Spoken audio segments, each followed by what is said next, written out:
Ku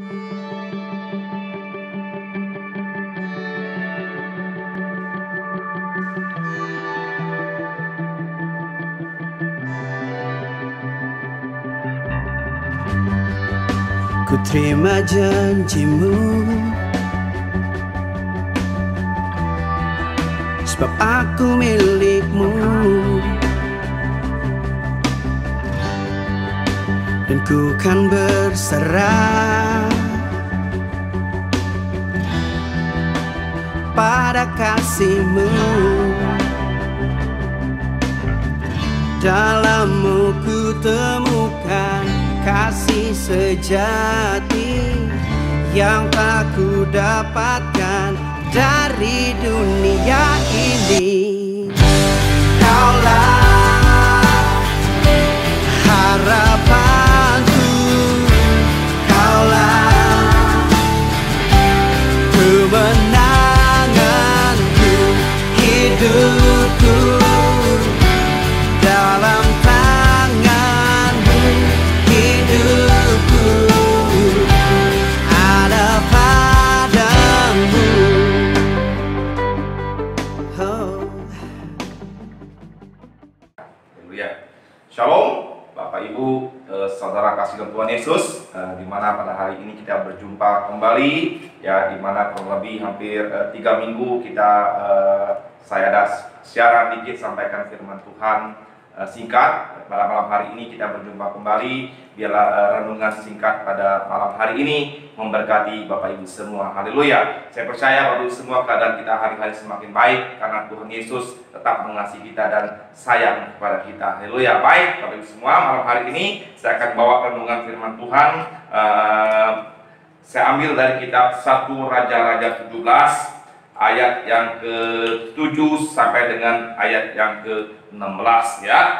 Ini kalau Bapak Ibu semua, saya percaya kita udah sering baca ayat ini. Mungkin kadang-kadang kita udah hafal ayat ini. Ini perikopnya dikatakan Elia dan janda di Sarfat semua, ya. Pada malam hari ini saya akan bawa renungan firman Tuhan dengan tema tetap yang namanya memberi, Bapak Ibu semua, ya. Demikianlah firman Tuhan. Tetapi sesudah beberapa waktu sungai itu menjadi kering sebab hujan tiada turun di negeri itu, maka datanglah firman Tuhan kepada Elia ayat yang ke-9, bersiaplah pergi ke Sarfat yang termasuk wilayah Sidon dan diamlah di sana. Ketahuilah aku telah memerintahkan seorang janda untuk memberi engkau makan. Ayat yang ke-10, sesudah itu ia bersiap lalu pergi ke Sarfat. Setelah ia sampai ke pintu gerbang kota itu, tampaklah di sana seorang janda sedang mengumpulkan kayu api.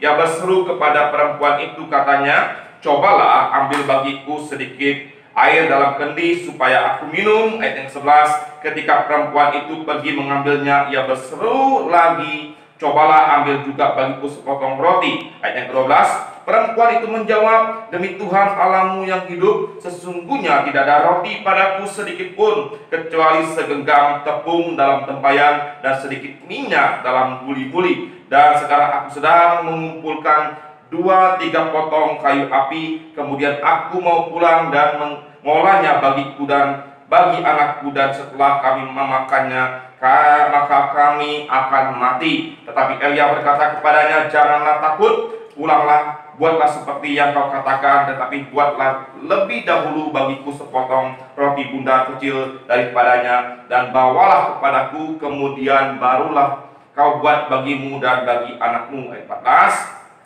sebab beginilah firman Tuhan Allah Israel, tepung dalam tempayan itu tidak akan habis, dan minyak dalam buli-buli itu pun tidak akan berkurang sampai pada waktu Tuhan memberi hujan ke atas muka bumi. Ayat yang ke-15, lalu pergilah perempuan itu dan berbuat seperti yang dikatakan Elia, maka perempuan itu dan dia serta anak perempuan itu mendapat makan beberapa waktu lamanya. Ayat terakhir 16, tepung dalam tempayan itu tidak habis dan minyak dalam buli-buli itu tidak berkurang, seperti Tuhan yang diucapkannya dengan lantaran Elia. Baik Bapak semuanya, kalau kita baca ayat ini Bapak semua, ya, ayat ini menggambarkan seperti keadaan sekarang Bapak semua, ya, di mana keadaan sekarang ini kita mengalami yang namanya krisis ekonomi. Ya, kita percaya dari ayat ini juga di mana dikatakan Elia menghadapi yang namanya tahun kering, mengalami kekeringan, ya, hujan tidak turun, sehingga membuat mungkin sekarang seperti hari-hari ini kita mengalami hal yang namanya keadaan ekonomi tidak baik semua. Tapi perintah Tuhan kepada Elia dikatakan untuk dia pergi ke Sarfat, ke daerah Sidon semua. Ya, di sana dia berjumpa dengan yang namanya seorang janda. Ya, mungkin waktu Tuhan perintahkan kepada Elia untuk pergi ke Sarfat berjumpa dengan janda ini semua. Mungkin Elia pikir ya janda yang mungkin yang kaya atau gak janda yang benar-benar mungkin ya cukup kebutuhan hidupnya semua. Tetapi ya, waktu Elia berjumpa dengan yang namanya janda ini semua, sesungguhnya janda ini juga mengalami kehidupan yang damai. Bahkan dikatakan di ayat 12, perempuan itu menjawab, demi Tuhan Allahmu yang hidup, sesungguhnya tidak ada roti padaku sedikit pun, kecuali dikatakan hanya segenggam tepung dalam tempayan dan sedikit minyak dalam buli-buli. Ya, kita tahu semua ya, janda ini dikatakan ya dia mengalami keadaan ekonomi yang tidak baik juga. Ya, tetapi ini semua, ya Elia perintahkan kepada dia untuk dikatakan minta yang namanya roti. Ya, tetapi dikatakan janda ini nggak ada apa-apa, hanya segenggam dan dikit minyak di buli-buli. Ini menyatakan semua janda ini kehidupannya susah. Setelah dia makan, dikatakan dia akan mati. Perlu kita pelajari dari ayat ini semua. Ya, sesungguhnya semua ini seorang janda ini luar biasa. Yang kehidupannya saya katakan hidupnya susah. Ya, kehidupannya mungkin ekonominya tinggal ya sekali makan lagi habis. Tetapi ya, apa dipesan disampaikan oleh Elia semua. Kita lihat janda ini menuruti apa yang disampaikan oleh Elia. Demikian juga dari ayat ini semua mengingatkan pada kita semua. Mungkin hari-hari ini kita juga mengalami keadaan ekonomi tidak baik. Ya, kita tidak ada apa-apa lagi. Mungkin uang kita tinggal sedikit, makan kita tinggal sedikit. Tapi ingat semua, ya, pesan Tuhan kepada kita semua. Kalau Tuhan perintahkan kepada kita semua, mari kita belajar untuk yang namanya memberi. Orang mungkin takut memberi. Pak, saya memberi, setelah ini saya makan apa? Tapi ingat, janda Sarfat waktu dia belajar untuk memberi, dia bikin yang namanya ya makanan, ya roti buat yang namanya Elia semua. Saya mau katakan semua, janda Sarfat ini enggak mengalami yang namanya mati kelaparan. Tuhan tetap pelihara yang namanya janda Sarfat. Sebaliknya kita semua, kalau Tuhan perintah kepada kita, mari kita belajar. Jangan pernah kita hitung-hitungan sama Tuhan. Jangan pernah kita hidup kita pelit semua. Jangan pernah semua. Mari kita jangan sampai memiliki pikiran seperti orang-orang dunia. Banyak orang-orang dunia, saya katakan semua, dia banyak yang namanya prinsipnya yang namanya mau menerima. Apalagi hari-hari ini semua.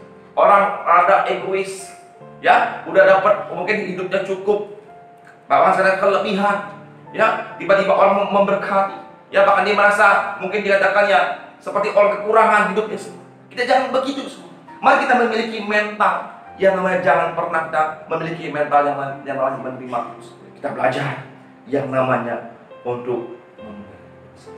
Tentunya semua kita dalam hal memberi, ya kita perlu minta hikmat Tuhan. Jangan sampai kita juga ya memberi, saya katakan ya diperalat sama orang semua. Ya, banyak kita hadapi hari-hari banyak orang yang susah. Ya, saya juga sebagai gembala juga saya perhatikan orang susah, tapi perhatikan benar-benar susah. Jangan sampai kita diperalat sama mereka. Benar-benar kita membantu orang-orang yang perlu bantuan. Amin. Jangan sampai ya mereka udah bantuan kita harus kasih ya. Akhirnya kita diperalat. Jangan sampai begitu. Amin. Dalam keadaan apapun kita, mari kita gunakan kalkulator Tuhan. Jangan pernah kita menggunakan kalkulator kita. Pak, saya memberi, saya mau apa di sini? Saya katakan Tuhan perintah kepada kita untuk kita memberi. Di Lukas 6:38, berilah maka kamu akan diberi. Belajar memberi. Ya, jangan takut kita memberi semua. Ya, hari-hari ini saya katakan orang takut memberi. Bukan saya katakan orang hidupnya saya katakan mungkin ya pikir diri sendiri, pikir keluarga saya, tidak pernah mikirkan orang lain. Tapi ingat saatnya bagi semua. Sebagai hamba Tuhan, sebagai anak Tuhan, kita belajar seperti janda di Safat semua. Amin. Amin. Dalam keadaan apapun, keadaan susah sekalipun, ya, kita belajar tetap. Orang-orang dunia memberi dalam hal ini dikatakan, oh tunggu saya diberkati, tunggu saya kaya. Ya, saya mau katakan semua, kalau tunggu kita kaya, tunggu kita diberkati itu semua. Kalau kita besar, kita nggak bisa memberi.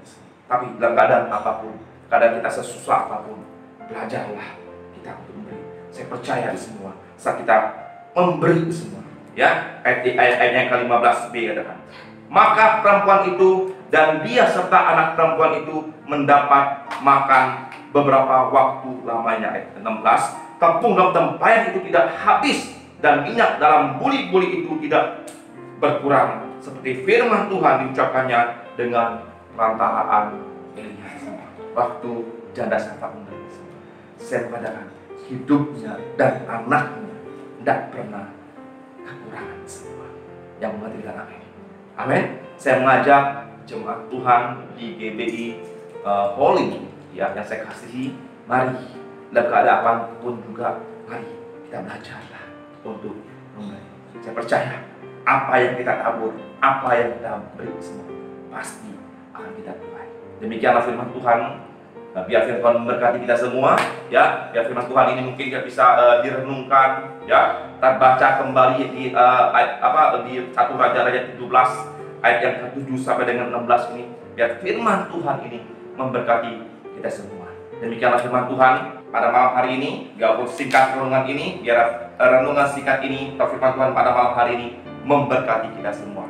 Sebelum kita selesai, kita tutup dalam doa. Ayo bersyukur buat malam hari Tuhan, buat kebaikan kau bagi kami. Kami telah mendengar firman Tuhan, di mana firman Tuhan mengajak pada kami Tuhan, biar Tuhan yang belajar Tuhan untuk memberi dalam keadaan apapun Tuhan, seperti janda di Safat Tuhan, di mana janda Safat Tuhan dalam keadaan kekurangan, tetap yang namanya memberi Tuhan. Ampuni kami jika selama ini Tuhan Yesus, kami sebagai umat Tuhan, kami sering hitung-hitungan sama Tuhan, kami takut untuk memberi Tuhan, karena kami memikirkan kepentingan kami sendiri. Kami tidak mementingkan yang namanya Tuhan Yesus yang telah begitu baik dalam kehidupan kami. Biar Tuhan ampuni kami, biar kami mau belajar untuk memberi. Berkat seluruh umat-umat Tuhan di Jemaat GBI Holy, Kau memberkati mereka semuanya berlimpah-limpah dimanapun mereka berada. Kau berkati Tuhan, ajar mereka untuk lebih lagi Tuhan hari ini Tuhan, untuk mengenal, mengerti firman Tuhan. Tuhan urapi mereka semua, berkati keluarga